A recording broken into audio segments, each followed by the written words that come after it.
This channel does not promote any violent, harmful, or illegal activities. All content provided by this channel is meant for an educational purpose only. Brought to you by V-Guard, co-powered by Sensodyne O Bhimal, বলো কথা Keshari. Associate sponsor Ultratech Cement.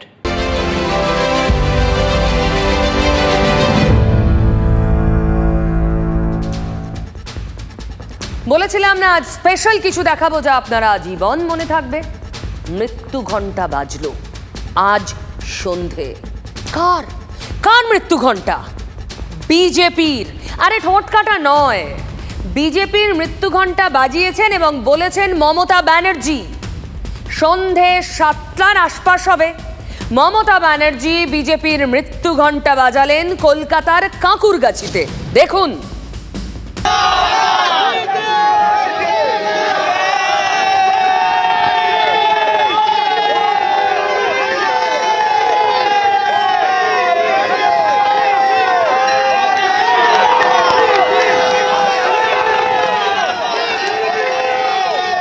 অনেক টাকা deal করে এটা CISF থেকে কিনে নিচ্ছে এবং পুলিশের অফিসাররা নিজেরা গাড়ি ঢুকিয়েছে পর্যন্ত।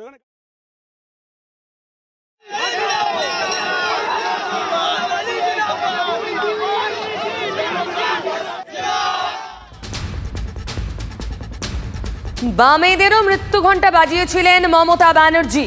সালটা 1993 ব্রিগেডে। সেদিনের মৃত্যু ঘণ্টাটিও তৈরি করেছিলেন পরেশ পাল। এবারও তাই। বামেদের মৃত্যু হতে মানে ক্ষমতাচ্যুত হতে অবশ্য আরও 18 বছর লেগেছিল 2011 এসে।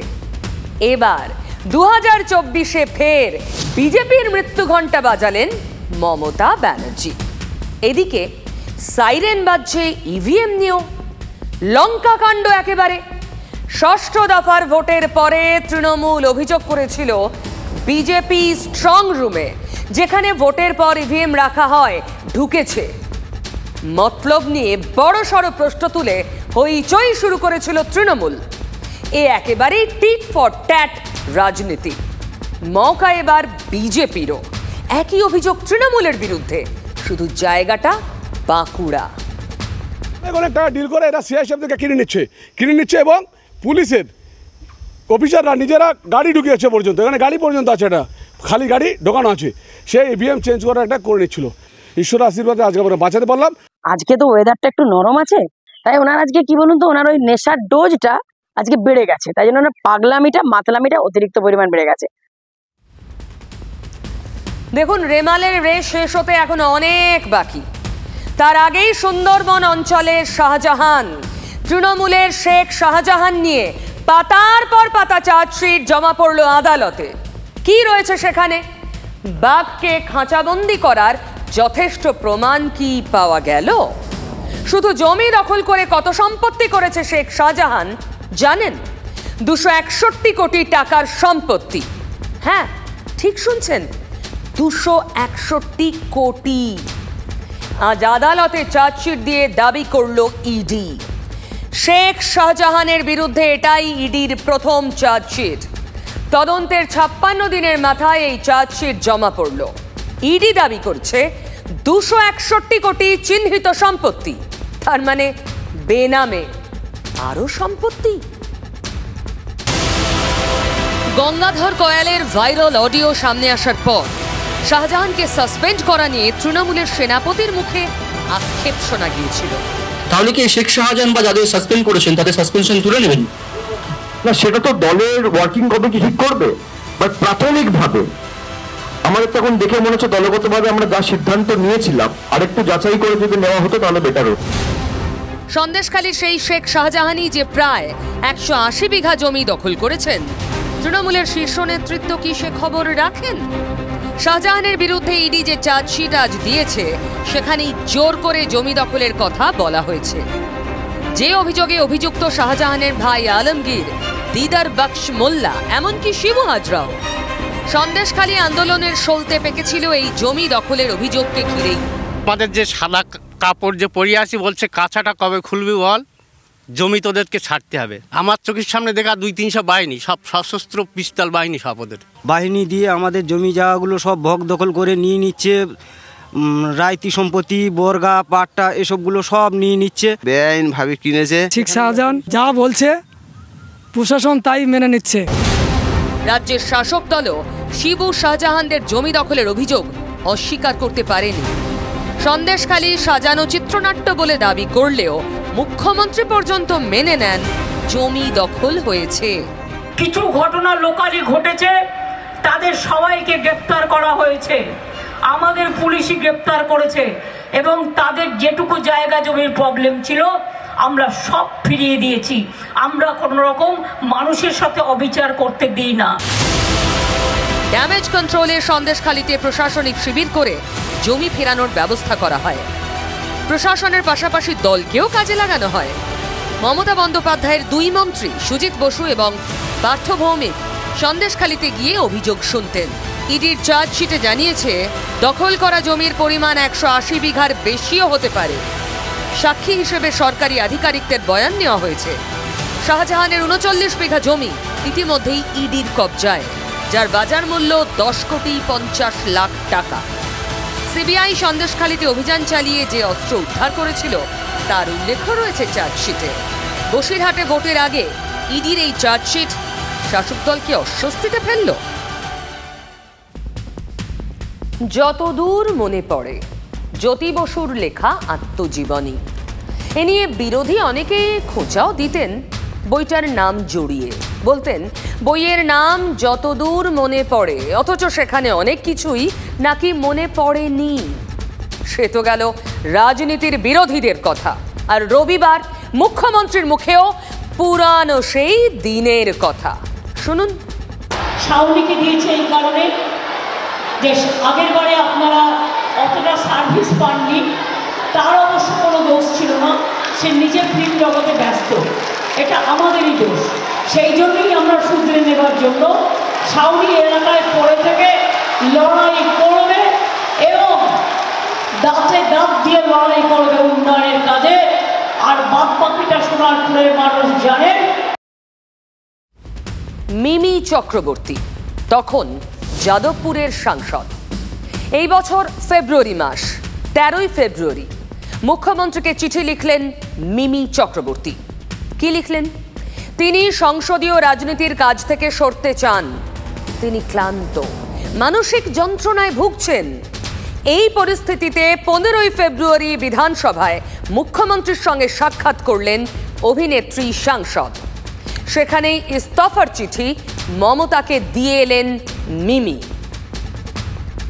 I have resigned, but my resignation is not accepted, and should accept করেন CM, and she said that she will take care of everything.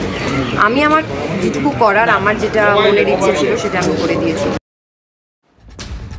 সেদিন অভিমানেই আশ্রয় খুঁজেছিলেন অভিনেত্রী সাংসদ। আর রাজনীতি কি উত্তর দিল দেখুন। আমার আবার একটাই প্রশ্ন, আমি তো গালাগাল খাওয়ার মতো কিছু করিনি। মানুষকে পরিষেবা দিয়েছি, কোমর অবধি জলে নেমে ভাঙরে ত্রাণ দিয়েছি, আমফানে লোকের পাশে দাঁড়িয়েছি, কেউ সেটা ডিনাই করতে পারবে। আবার অধিবেশন পর্যন্ত শেষ হয়ে যাওয়ার পর, সমস্ত রকম স্ট্যান্ডিং কমিটির মিটিং শেষ হয়ে যাওয়ার পর, সমস্ত রকম এমপি ল্যাডের কাজ শেষ হয়ে যাওয়ার পর যদি কেউ মনে করেন যে তিনি আর থাকতে চান না, সেটা তার ব্যক্তিগত। 5 বছরের এমপি টার্মের 4.5 বছর হয়ে গেছে। এখন ইস্তফা দেওয়া না দেওয়ার ওপর কিছু নির্ভর করে বলে আমার মনে হয় না। ফলে এটা একটা, এই নাটকীয়তার খুব মানে আছে কি বিলম্বে বোধোদয়, কারণ মমতা ব্যানার্জির আমলে উনি ভুয়া দেবাঞ্জন উনাকে ভুয়া কোভিডের ভ্যাকসিন দিয়ে দিয়েছেন। উনিও মমতা ব্যানার্জির এই ভুয়া ভুয়া ভুয়া ব্যবস্থার শিকার। পলিটিক্সে আমার জন্য না, আমি এটা বিশ্বাস করি। ফেব্রুয়ারির পর মে মাস, 26শে মে যাদবপুর লোকসভা কেন্দ্রের সোনারপুরে সভা। সেখানেই আবার মনে করালেন মুখ্যমন্ত্রী। আগের বারে আপনারা অতটা সার্ভিস পাননি, তার অবশ্য কোনো দোষ ছিল না, সে নিজের ফিল্ম জগতে ব্যস্ত, এটা আমাদেরই দোষ। সেই জন্যই আমরা শুধরে নেবার জন্য শাওনি এলাকায় পড়ে থেকে লড়াই করবে। ইকোলজিক্যাল বেস থাকতে হবে না, যেমন আমাদের অরুণ গোবিল প্রার্থী হয়েছে, তার সাথে আমরা আইডিওলজিক্যালি যুক্ত বহু বছর ধরে। এর আগে উনি বিধায়ক ছিলেন আমার, তো আইডিওলজিক্যাল অ্যাটাচমেন্ট থাকা দরকার, নচেত তারা জাস্টিস করতে পারে না। সেটাই হয়েছে, আর এখনও আফসোস করে কী হবে। কিন্তু যে রাজ্যের মুখ্যমন্ত্রী নিজে বিশ্বাস করেন না যোগ্যতাকে, সেই রাজ্যের যোগ্য প্রার্থী পাওয়া তো মুশকিল তৃণমূল দলে। খুব ভালো অভিনয় করে, কিন্তু সত্যি ও অভিনয়ে খুব ব্যস্ত থাকে। দেখুন, একজন কাউকে তার প্রফেশন থেকে আমি তো সরিয়ে আনতে পারি না, তা সত্ত্বেও ওকে যখন যেটা বলেছি আমরা, ও করেছে, করেনি তা নয়, ও সাধ্যমতো চেষ্টা করেছে। আমি বলি ও ভালো মেয়ে, ভালো থাকুক। এখানেই শেষ নয়, পরের সভা যাদবপুরের 12 ভূতের মাঠে বললেন মুখ্যমন্ত্রী, বললেন কেন মিমির বদলে সায়নী। কারণে তার কারণ এখানে কেউ কেউ বড্ড বেড়েছে। এখানে নরম লোক দিয়ে হবে না, এখানে কোমর বেঁধে কোমর কষে একটু ঝগড়া করার লোক দরকার। এখন কোমর বেঁধে কি করবে সে দিদি জানে, আর তাদের নায়িকারা জানে। তবে নায়িকা নায়ক তো অনেক হলো, গায়ক নায়ক নায়িকা অনেক হলো। এবার পার্লামেন্ট করার মতন কিছু লোকের দরকার। আমি কারোর যোগ্যতা নিয়ে কোনো প্রশ্ন করছি না। তো সায়নী ঘোষ, সেখানে তো তিনিও অভিনেত্রী, তারও আইডিওলজিক্যাল তৃণমূলের সাথে কোনো যোগাযোগ নেই। তিনি বামপন্থী, নিকাত বামপন্থী, কিন্তু তাকে প্রার্থী করছেন, মানে একই ভুল বারবার রিপিট করছেন। গাধা ঘোলা করে জল খায়, কি আর বলবো। যাতে মানুষ বিচার পায়, এটা কারো গায়ের জমিদারি নয়, গায়ের জোর নয়। যে জমিদারি দেখাবে তার জমিদারি ভাঙার জন্যই সামনেকে দেওয়া হচ্ছে ও স্ট্রং মেয়ে। লাস্ট ল্যাপের ভোটের আগে মমতা ব্যানার্জি ক্লিয়ার করলেন মিমিকে সরিয়ে সায়নী কেন। আর তো মাত্র একটা দফা, তারপরই গণনা, রেজাল্ট আউট, উত্তেজনার পারদ চড়ছে। আপাতত ইভিএম বন্দি প্রার্থীদের ভাগ্য, কিন্তু সেখানেও বিতর্কের ঝড়। স্ট্রং রুম যা নাকি স্ট্রং নয়, অভিযোগ করছে দুই ফুলি। সেখানেও শীত কাটছে কেউ, অভিযোগ দুই ফুলেরই। এই অভিযোগ আর পাল্টা অভিযোগ সম্মুখ সমর তৈরি করেছে। কখনো তৃণমূলের অভিযোগ, কখনো বিজেপির অভিযোগ। স্ট্রং রুমে ঢুকে পড়ছে গেরুয়া কর্মী বা জোড়াফুল কর্মী। ওদিকে আবার বিজেপির সুরো চড়া অভিযোগ স্ট্রং রুমে থাকা ইভিএমে কারসাজির।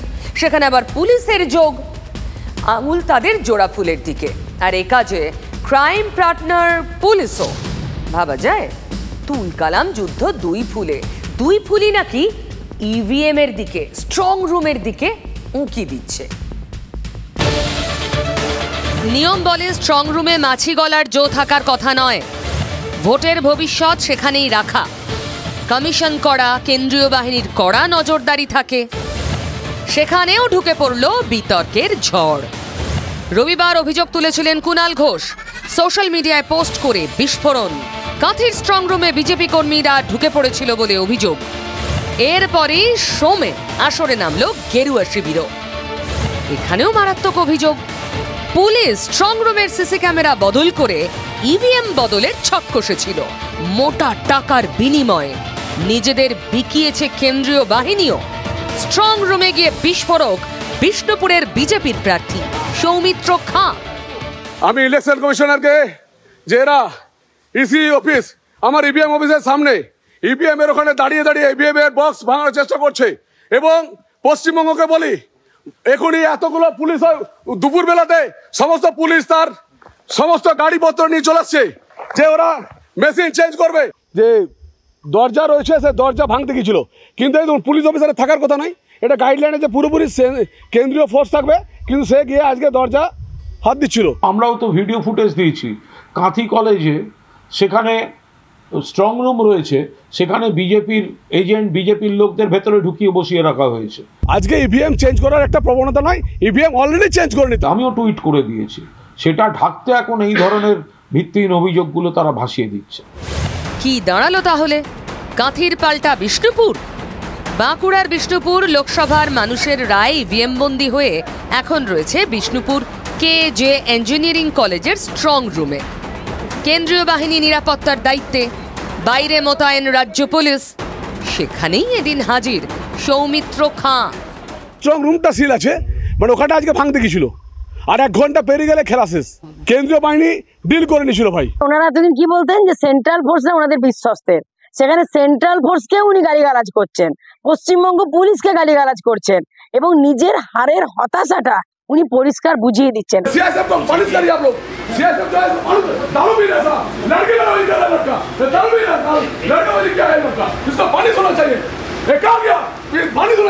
আসলে কি জানেন, আজকে তো ওয়েদারটা একটু নরম আছে, আজকে ডোজটা ওনার একটু বেশি পড়ে গেছে।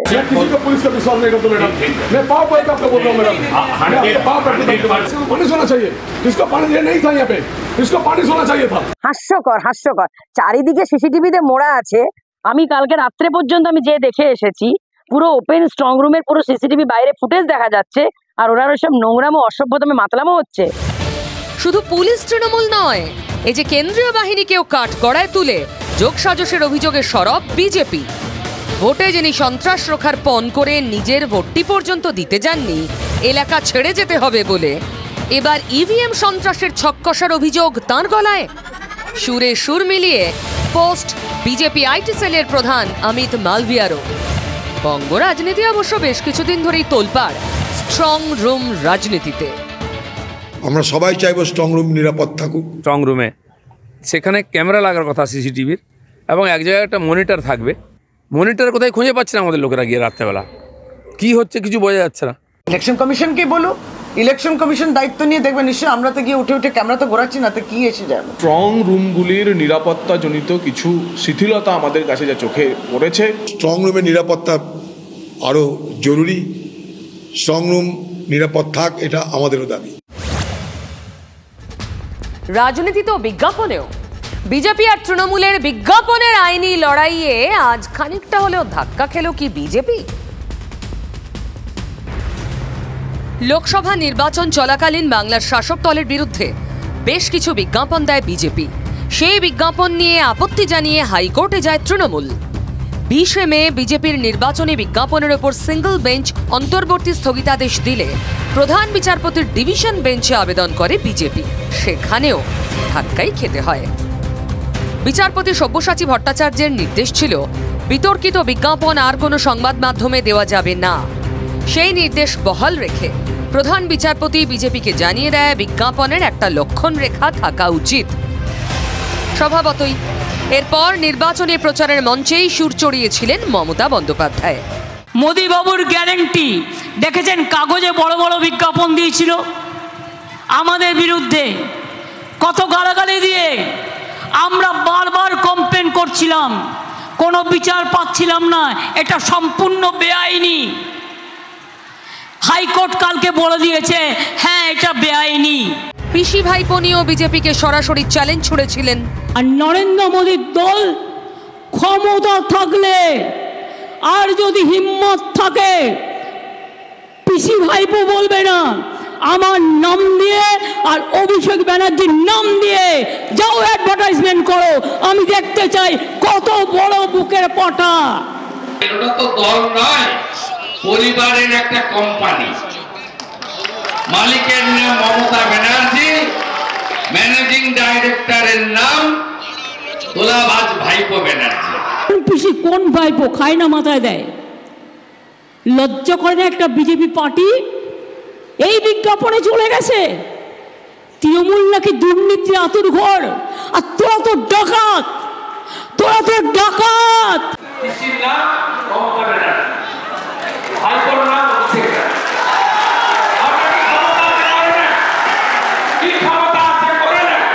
রোজ বলছে তৃণমূল চোর, কোথায় চুরি করেছে, কার পকেটে চুরি করেছে জিজ্ঞেস করুন, একটা হাওয়া তুলে দিয়েছে।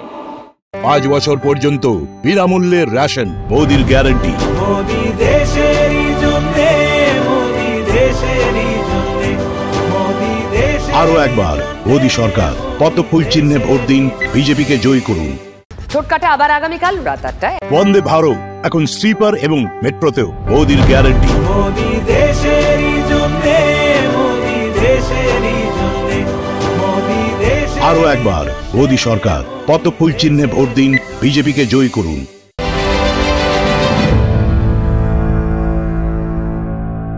Brought to you by V-Guard, co-powered by Sensodyne O Bhimal, বলো কথা কেশরী।